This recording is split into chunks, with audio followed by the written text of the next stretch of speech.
ಭಾರತದ ಪುಣ್ಯಭೂಮಿಯಲ್ಲಿ ಅದೆಷ್ಟೋ ದೇಗುಲಗಳಿವೆ, ಅದೆಷ್ಟೋ ಕಥೆಗಳಿವೆ. ಆದರೆ ಕೆಲವೊಂದು ಸ್ಥಳಗಳು ತಮ್ಮ ವೈಶಿಷ್ಟ್ಯತೆ ಮತ್ತು ಅದ್ಭುತಗಳ ಮೂಲಕವೇ ಗಮನ ಸೆಳೆಯುತ್ತವೆ. ಅಂತಹ ಒಂದು ಪುಣ್ಯಕ್ಷೇತ್ರವೇ ಕರ್ನಾಟಕದ ಹಾಸನ ಜಿಲ್ಲೆಯಲ್ಲಿರುವ ಶ್ರೀ ಹಾಸನಾಂಬಾ ದೇವಸ್ಥಾನ. ವರ್ಷದಲ್ಲಿ ಕೇವಲ 10ರಿಂದ 12 ದಿನಗಳ ಕಾಲ ಮಾತ್ರ ದರ್ಶನ ನೀಡುವ ಈ ದೇವಿ ಉಳಿದ 350ಕ್ಕೂ ಹೆಚ್ಚು ದಿನಗಳ ಕಾಲ ದೇಗುಲದ ಒಳಗೆ ಅದ್ಭುತ ಪವಾಡಗಳನ್ನು ಸೃಷ್ಟಿಸುತ್ತಾಳೆ. ಇಂದಿನ ನಮ್ಮ ಸಂಚಿಕೆಯಲ್ಲಿ ಹಾಸನಾಂಬೆಯ ಆಗಮನದ ಮೂಲ, ಸಪ್ತಮಾತೃಕೆಯರ ಜನ್ಮ ರಹಸ್ಯ, ದೇವಾಲಯದ ನಿರ್ಮಾಣದ ಇತಿಹಾಸ ಮತ್ತು ದೇವಿಯ ಪವಾಡಗಳ ಕುರಿತು ತಿಳಿಯೋಣ. ಇದು ಕೇವಲ ಕಥೆಯಲ್ಲ, ನಂಬಿಕೆ ಮತ್ತು ಆಧ್ಯಾತ್ಮದ ಪಯಣ. ಪುರಾತನ ಹಿಂದೂ ಧರ್ಮವು ಶಕ್ತಿ ಪೂಜೆಯ ಒಂದು ಪ್ರಮುಖ ಭಾಗವಾಗಿದೆ. ಹಿಂದೆ ಲೋಕದಲ್ಲಿ ರಕ್ತಬೀಜಾಸುರ ಎಂಬ ಭಯಂಕರ ರಾಕ್ಷಸನ ಅಟ್ಟಹಾಸ ಮಿತಿಮೀರಿತ್ತು. ಇವನು ಬ್ರಹ್ಮನಿಂದ ಪಡೆದ ವರದಿಂದ ಅತ್ಯಂತ ಬಲಿಷ್ಠನಾಗಿದ್ದ. ಅವನಿಗೆ ಒಂದು ವಿಚಿತ್ರ ಶಕ್ತಿ ಇತ್ತು. ಅವನ ದೇಹದಿಂದ ಒಂದು ಹನಿ ರಕ್ತ ನೆಲಕ್ಕೆ ಬಿದ್ದರೆ ಆ ಒಂದೇ ಹನಿಯಿಂದ ಸಾವಿರಾರು ಹೊಸ ರಕ್ತಬೀಜಾಸುರರು ಹುಟ್ಟುತ್ತಿದ್ದರು. ಇದರಿಂದ ಅವನನ್ನು ಸಂಹರಿಸುವುದು ದೇವತೆಗಳಿಗೆ ಅಸಾಧ್ಯವಾಗಿತ್ತು. ದೇವತೆಗಳ ಸೇನೆ ರಕ್ತಬೀಜಾಸುರನ ವಿರುದ್ಧ ಹೋರಾಡಿ ಸೋಲನ್ನಪ್ಪಿದಾಗ ಅವರು ಪರಮೇಶ್ವರಿ ಆದಿಪರಾಶಕ್ತಿ ದುರ್ಗಾದೇವಿಯ ಮೊರೆ ಹೋದರು. ದುರ್ಗಾದೇವಿಯು ತನ್ನ ಉಗ್ರ ರೂಪದಲ್ಲಿ ಯುದ್ಧಕ್ಕೆ ಇಳಿದಳು. ಆಕೆಯು ಅಸುರನನ್ನು ಸಂಹರಿಸಲು ಪ್ರಯತ್ನಿಸಿದಳು. ಆದರೆ ಪ್ರತಿ ಬಾರಿ ಅಸುರನ ರಕ್ತ ನೆಲಕ್ಕೆ ಬಿದ್ದಾಗಲೂ ಹೊಸ ರಾಕ್ಷಸರು ಹುಟ್ಟಿ ಯುದ್ಧ ಭೂಮಿ ತುಂಬಿ ಹೋಗುತ್ತಿತ್ತು. ಆಗ ಆದಿಪರಾಶಕ್ತಿ ಒಂದು ಮಹಾನ್ ನಿರ್ಧಾರ ಕೈಗೊಂಡಳು. ಸಮಸ್ತ ದೇವತೆಗಳ ಶಕ್ತಿಯನ್ನು ತಾನೇ ಒಂದುಗೂಡಿಸಿ ತನ್ನ ಸ್ವರೂಪದಿಂದಲೇ ಪ್ರಬಲ ಸ್ತ್ರೀಶಕ್ತಿಗಳನ್ನು ಸೃಷ್ಟಿಸಲು ನಿರ್ಧರಿಸಿದಳು.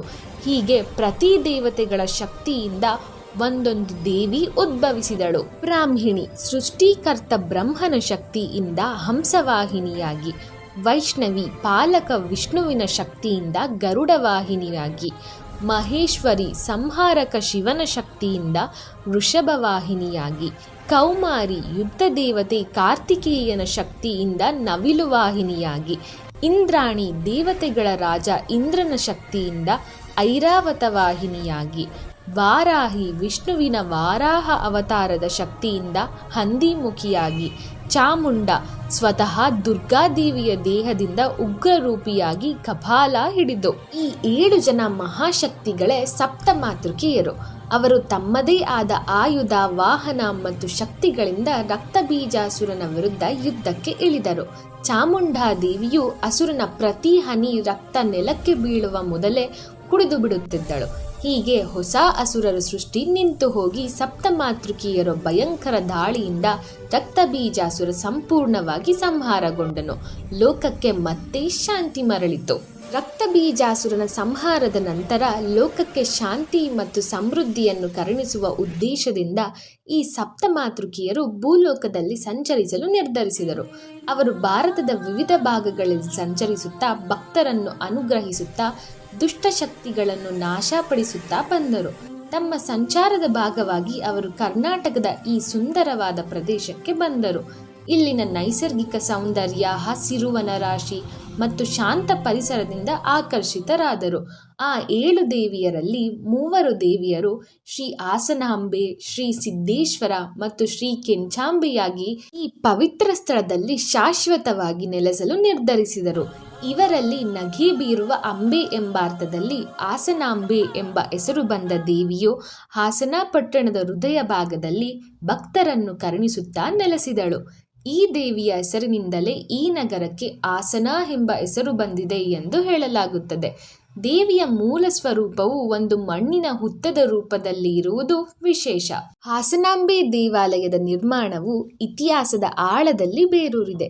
ಕ್ರಿಸ್ತಶಕ 12ನೇ ಶತಮಾನದ ಸುಮಾರಿಗೆ ಕರ್ನಾಟಕದ ಮಹಾನ್ ಸಾಮ್ರಾಜ್ಯವಾದ ಹೊಯ್ಸಳ ಅರಸರು ಈ ದೇಗುಲವನ್ನು ನಿರ್ಮಿಸಿದರು ಎಂದು ಐತಿಹಾಸಿಕರು ನಂಬುತ್ತಾರೆ. ಹೊಯ್ಸಳರು ತಮ್ಮ ಕಲಾತ್ಮಕ ಮತ್ತು ಅದ್ಭುತ ದೇವಾಲಯ ನಿರ್ಮಾಣಗಳಿಗೆ ಹೆಸರುವಾಸಿಯಾಗಿದ್ದರು. ಬೇಲೂರು, ಹಳೇಬೀಡಿನಂತಹ ವಿಶ್ವವಿಖ್ಯಾತ ದೇವಾಲಯಗಳನ್ನು ಕಟ್ಟಿಸಿದ ಹೊಯ್ಸಳರು ಹಾಸನದಲ್ಲಿ ಹಾಸನಾಂಬೆ ದೇವಿಗೂ ಒಂದು ಭವ್ಯ ದೇಗುಲವನ್ನು ನಿರ್ಮಿಸಿದರು. ಈಗ ನಾವು ಹಾಸನಾಂಬೆ ದೇಗುಲದ ಅತ್ಯಂತ ರೋಮಾಂಚಕ ಮತ್ತು ವಿಶಿಷ್ಟ ಪವಾಡಕ್ಕೆ ಬರೋಣ. ದೇವಿ ಹಾಸನಾಂಬೆ ವರ್ಷದಲ್ಲಿ ಕೇವಲ ದೀಪಾವಳಿಯ ಹಬ್ಬದ ಸಂದರ್ಭದಲ್ಲಿ ಮಾತ್ರ, ಅಂದರೆ ಸುಮಾರು 10ರಿಂದ 12 ದಿನಗಳ ಕಾಲ ಮಾತ್ರ ದರ್ಶನ ನೀಡುತ್ತಾಳೆ. ಉಳಿದ 350ಕ್ಕೂ ಹೆಚ್ಚು ದಿನಗಳ ಕಾಲ ದೇವಾಲಯದ ಬಾಗಿಲುಗಳು ಮುಚ್ಚಲಾಗುತ್ತದೆ. ಈ ಬಾಗಿಲು ಮುಚ್ಚುವ ಪ್ರಕ್ರಿಯೆ ಪವಾಡಕ್ಕೆ ಸಾಕ್ಷಿಯಾಗುತ್ತದೆ. ದೇಗುಲದ ಬಾಗಿಲನ್ನು ಮುಚ್ಚುವಾಗ ಪ್ರಧಾನ ಅರ್ಚಕರು ದೇವಿಯ ಮುಂದೆ ಒಂದು ಮಣ್ಣಿನ ದೀಪದಲ್ಲಿ ಎಣ್ಣೆ ಹಾಕಿ ನಂದಾದೀಪವನ್ನು ಹಚ್ಚುತ್ತಾರೆ. ಜೊತೆಗೆ ಒಂದು ಕಳಶದಲ್ಲಿ ಶುದ್ಧ ನೀರು, ದೇವಿಗೆ ಇಷ್ಟವಾದ ತಾಜಾ ಹೂವುಗಳು ಮತ್ತು ನೈವೇದ್ಯಕ್ಕೆ ಅಕ್ಕಿ ಬೆಲ್ಲವನ್ನು ಇಟ್ಟು ಹೋಗುತ್ತಾರೆ. ದೇವಿ ಇಡೀ ವರ್ಷ ಧ್ಯಾನ ಸ್ಥಳದಲ್ಲಿ ಇರುತ್ತಾಳೆ ಎಂದು ನಂಬಲಾಗುತ್ತದೆ. 1 ವರ್ಷದ ನಂತರ ಮತ್ತೆ ದೀಪಾವಳಿಯ ಶುಭ ಸಂದರ್ಭದಲ್ಲಿ ದೇವಾಲಯದ ಬಾಗಿಲುಗಳನ್ನು ತೆರೆಯಲಾಗುತ್ತದೆ. ಆಗ ಅಲ್ಲಿದ್ದ ಭಕ್ತರು ಮತ್ತು ಅರ್ಚಕರು ಕಂಡದ್ದು ಪವಾಡವೇ ಸರಿ. ಹಿಂದಿನ ವರ್ಷ ಹಚ್ಚಿ ಹೋಗಿದ್ದ ನಂದಾದೀಪವು ಇನ್ನೂ ಪ್ರಜ್ವಲಿಸುತ್ತಿರುತ್ತದೆ. ದೇವಿಗೆ ಅರ್ಪಿಸಿದ ಹೂವುಗಳು 1 ವರ್ಷ ಕಳೆದರೂ ಬಾಡಿರುವುದಿಲ್ಲ. ಕಳಶದಲ್ಲಿದ್ದ ನೀರು ಅಥವಾ ಅಕ್ಕಿ ಬೆಲ್ಲವು ಸ್ವಲ್ಪವೂ ಹಾಳಾಗಿರುವುದಿಲ್ಲ. ಕೆಟ್ಟ ವಾಸನೆ ಬಂದಿರುವುದಿಲ್ಲ. ಈ ಪವಾಡವನ್ನು ಕಣ್ಣಾರೆ ಕಂಡ ಭಕ್ತರು ಮೈ ರೋಮಾಂಚನಗೊಳ್ಳುತ್ತದೆ. ದೇವಿಯ ದಿವ್ಯ ಶಕ್ತಿ ಮತ್ತು ನಿರಂತರ ಉಪಸ್ಥಿತಿಗೆ ಇದಕ್ಕಿಂತ ದೊಡ್ಡ ಸಾಕ್ಷಿ ಬೇಕೇ? ಹಾಸನಾಂಬೆ ದೇಗುಲದಲ್ಲಿ ಇಂದಿಗೂ ಇರುವ ಮತ್ತೊಂದು ಪ್ರಮುಖ ಮತ್ತು ಮನಕಲುಕುವ ಕತೆ, ಅದು ಸೊಸೆಕಲ್ಲಿನ ಕತೆ. ಬಹಳ ಹಿಂದಿನ ಕಾಲದಲ್ಲಿ ದೇವಾಲಯದ ಅರ್ಚಕರ ಮನೆಯ ಸೊಸೆ ಅತ್ತೆಯ ಕಿರುಕುಳಕ್ಕೆ ಒಳಗಾಗಿದ್ದಳು. ಪ್ರತಿದಿನ ಆಕೆಗೆ ಮಾನಸಿಕ ಮತ್ತು ದೈಹಿಕ ಹಿಂಸೆ ನೀಡಲಾಗುತ್ತಿತ್ತು. ಅತ್ತೆಯ ದುಷ್ಟತನದಿಂದ ಬೇಸತ್ತ ಸೊಸೆ ತನ್ನ ಸಂಕಟವನ್ನು ದೇವಿ ಹಾಸನಾಂಬೆಯ ಮುಂದೆ ನಿವೇದಿಸಿಕೊಂಡಳು.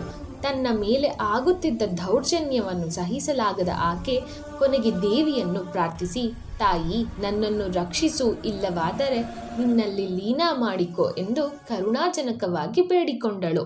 ಸೊಸೆಯ ಅಳಲು ಕೇಳಿ ಕರುಣಾಮಯಿ ದೇವಿ ಆಕೆಗೆ ರಕ್ಷಣೆ ನೀಡಿ ಆಕೆಯನ್ನು ಒಂದು ಕಲ್ಲಿನ ರೂಪಕ್ಕೆ ಪರಿವರ್ತಿಸಿ ದೇಗುಲದ ಗರ್ಭಗುಡಿಯ ಒಂದು ಮೂಲೆಯಲ್ಲಿ ನಿಲ್ಲುವಂತೆ ಮಾಡಿದಳು.